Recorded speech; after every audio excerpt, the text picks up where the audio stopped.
Welcome to my kitchen. Today I'm going to show you how to core and bake a pumpkin or squash. And pull out the seeds and roast them. The first thing I'm going to do is preheat the oven to 400 degrees. So the type of pumpkin that we're going to work with today is called a cheese squash pumpkin.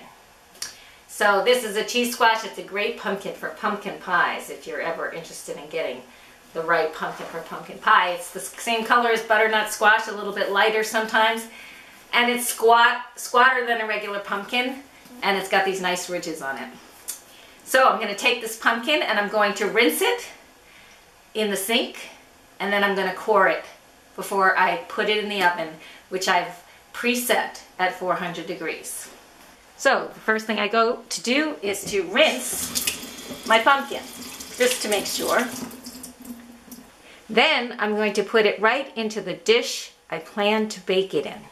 Okay, so the first thing I'm going to do is take a rather big knife and just cut a circle around the top of the pumpkin. Careful not to cut myself.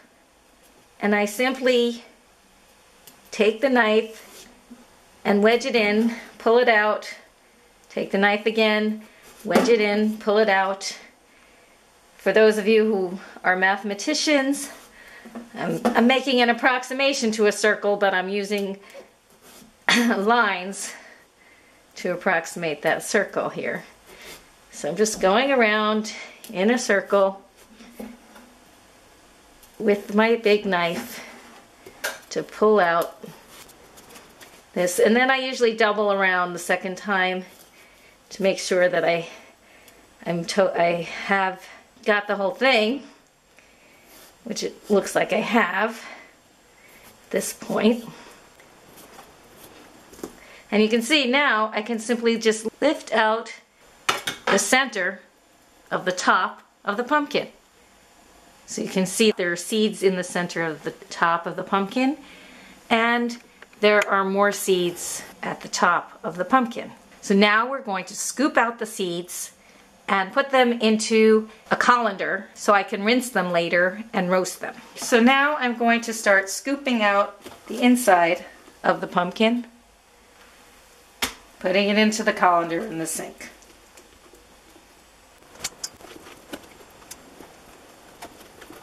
I'm also going to scoop out the top of the pumpkin. Get rid of the seeds from the top section.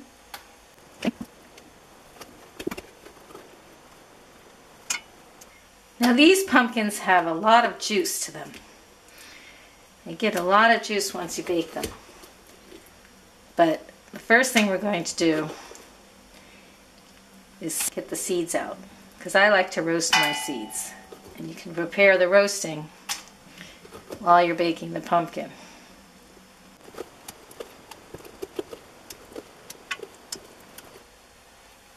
Some people can core the pumpkin faster than I do it, but I'm just doing it at my own pace, getting all the seeds out.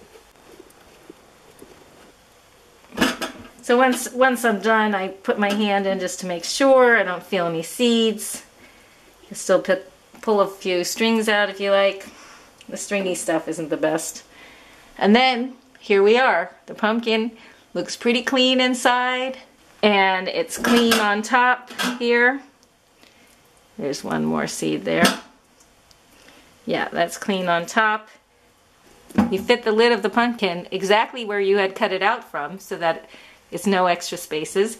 I have it in a baking dish so that, because this has some juice, the juice might overflow. And because I've already made the cut, I don't have to make any fork holes in the fruit itself. And now I think I am ready to put it in my oven, my 400 degree oven, and bake it for 1 hour. So that's what we're going to do. Open our oven. We place the pumpkin in the oven. We close the oven door and we wait 1 hour. And now I come back to my bowl of seeds and pulp, and I try to separate the seeds from the pulp so I can do my seed roasting. So now I'm separating the seeds from the pulp. And I'm going to do a little by hand, and then I'm going to use the water and use the rinse water to help separate the seeds from the pulp. But first I'm going to do it by hand. And when I come across these seeds that are kind of flimsy, like this, see how these are flimsy? I just put them right in the compost because they aren't going to give me very good seeds for roasting. But, you know, as long as you have a decent case on the seed, you will get some flavor out of it.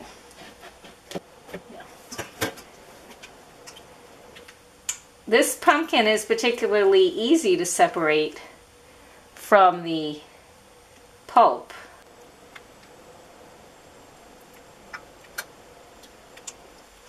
I'm doing this while my pumpkin is baking, so it's an efficient use of the time. And though it should not take me an hour to separate out the pulp. And once I get the seeds separated from the pulp, I can roast the seeds.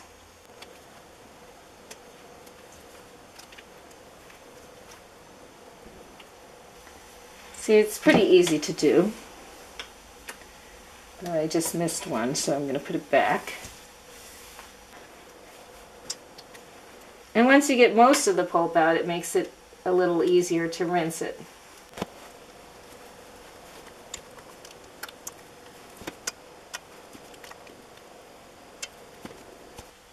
I think we're ready to rinse.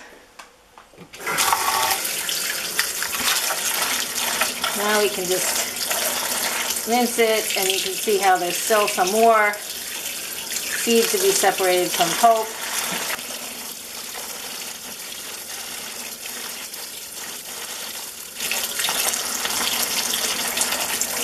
So that looks pretty clean. There's a little bit more. I squeeze the seeds a little bit. You see how I run them through my hand? This way I can check to see if there's any more pulp. There's a little bit. I think we have some pretty clean seed there. There's a little bit of pumpkin there. A little bit of pumpkin there. This is one of these flimsy seeds, so I'm just going to get rid of it. And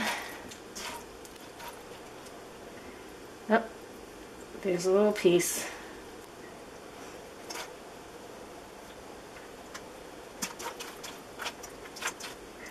Okay, that looks pretty good. That looks very good to me.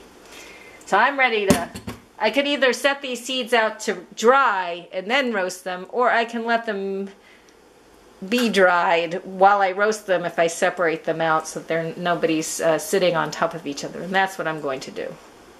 Now I'm going to roast some of these pumpkin seeds that I've taken out of the pumpkin. So you can see that I've laid out the seeds on a baking dish for my toaster oven, and I lined that with foil. Now I'm going to lightly salt, just lightly salt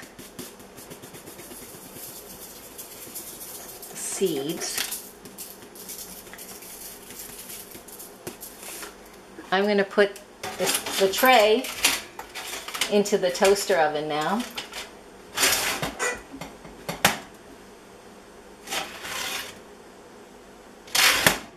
Okay. I'm going to turn the power on. I'm going to change my temperature. I'm going to say 320 because normally I roast at 300. And I'm going to do it for 15 minutes. I'm going to see how it turns out. And then this is a very efficient oven. So I'm going to see how that roasts at 15 minutes. And then I'm going to check it, stir the seeds, and maybe roast a little longer, or else I will call them done. About halfway through, 7 minutes into the 15, I heard one of the seeds pop, so I lowered the temperature down to 285 from 320. So it's roasting the 15 minutes, but it's roasting half the time it was at 320 and now it's at 285 degrees Fahrenheit. All right, the toaster finished. Let's see how these look. They don't look too bad, but I think I want to roast them a little bit more. They taste pretty good. Let me taste one more. All right, well, I'm gonna put them on 3 more minutes at 285, just to be sure.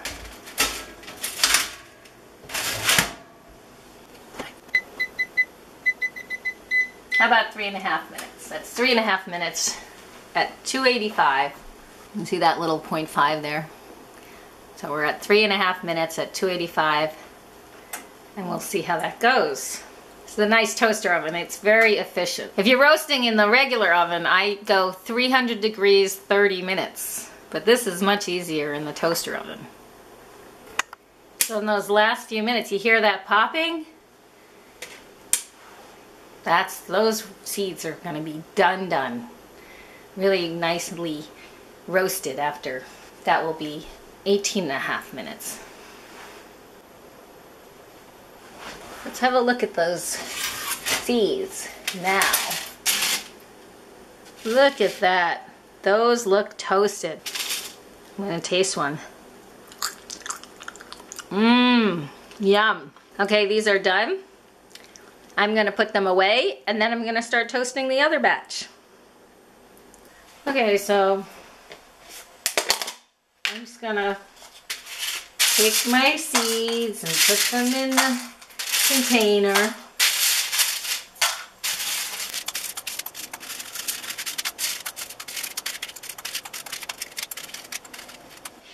Now I'm going to put some more seeds in here.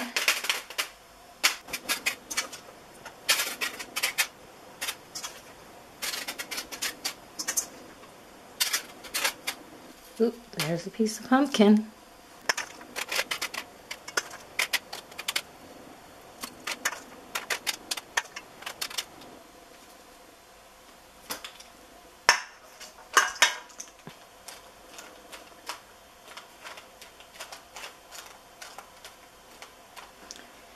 We're spreading the seeds out on the tray. We're going to salt them a little bit more.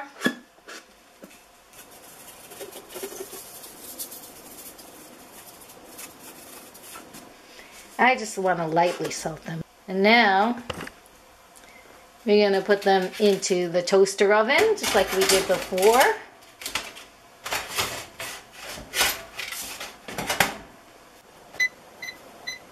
Now I'm going to try at 285. Let's try it for 18 minutes. So I'm starting at 285 and I'm going for 18 minutes. Isn't that pretty in there? See how they roast in the very efficient Panasonic toaster oven. Okay, we're in the last minute.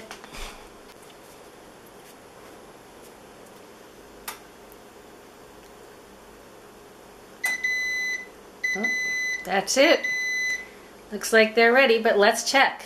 Maybe they're not. Let's see.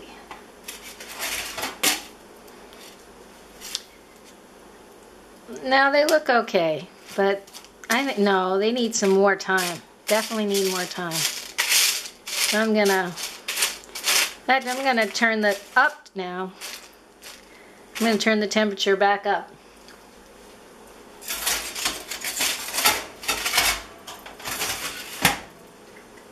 Turn it up to 320 and I'm gonna put it on for 5 minutes. All right, let's check these out. See how they look. Wow, they look pretty good. Nice and dry now. You can hear how dry they are.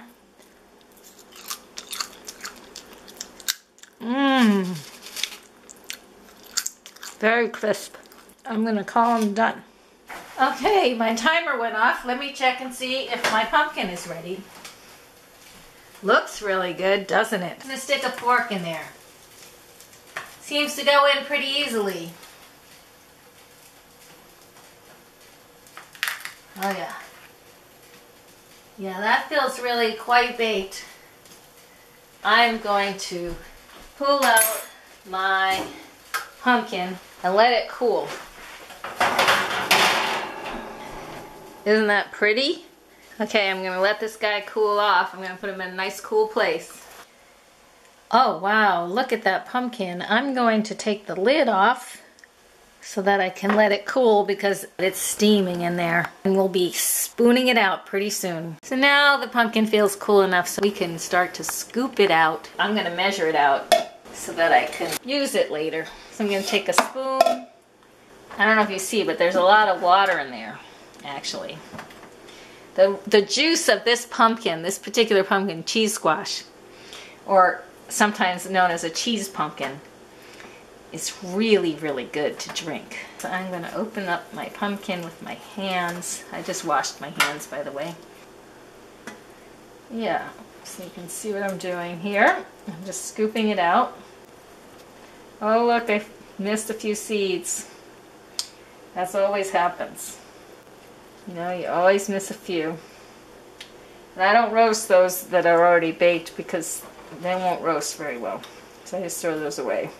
By the way, if you like to grow pumpkins, these seeds are usually true to fruit. So if you save a cheese squash pumpkin seed, most likely if it's a full seed, you will get a good pumpkin to grow.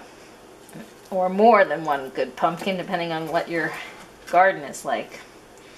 I used to grow these in Vermont from Save Seed, and I had tons of them. See how this is a little bit hard? I could have baked it a little longer, actually, if I wanted to make it, you know, I could have made it more soft, but usually these pumpkins don't bake evenly. They get softer on top and harder on the bottom. That's just how it is. So that's all you do, is you just scoop it out however you want to. You can make pumpkin soup out of it. You can make a curried pumpkin soup out of it, which is really nice. I use it for pie because that's what I like to use it for. So that's why I'm baking them right now, because I'm going to be baking pumpkin pie this week. And you can freeze this pumpkin too. So you can freeze it for later when you want to make pie or soup. You don't have to make it right away. You just put it in a container in the freezer and you'll be good to go when you need it. Some people boil their pumpkin for their pies. My preference is to bake it because it's usually a lot easier to deal with it once it cools off. Alright, I'm going to start squeezing. Remember I said there's a lot of juice in here? There's a lot of juice, so I'm going to start pouring that juice out. See how you can squish it a little bit and then pour out that juice? This is the most fun part. I'm sure if you have a child, they would love to get their hands clean and hands dirty in the pumpkin by just squishing their hands in the pumpkin, squishing it around and pouring out the juice. And then if you freeze it, the juice settles out really nicely and you can just pour it out, or you can even, when you put it in the fridge, the same deal. But if you put it in a container, the juice will settle out and then you can just pour it out. That's how you bake a pumpkin or a squash and pull out the seeds and roast them. Hope you enjoyed the cooking lesson. Till next time.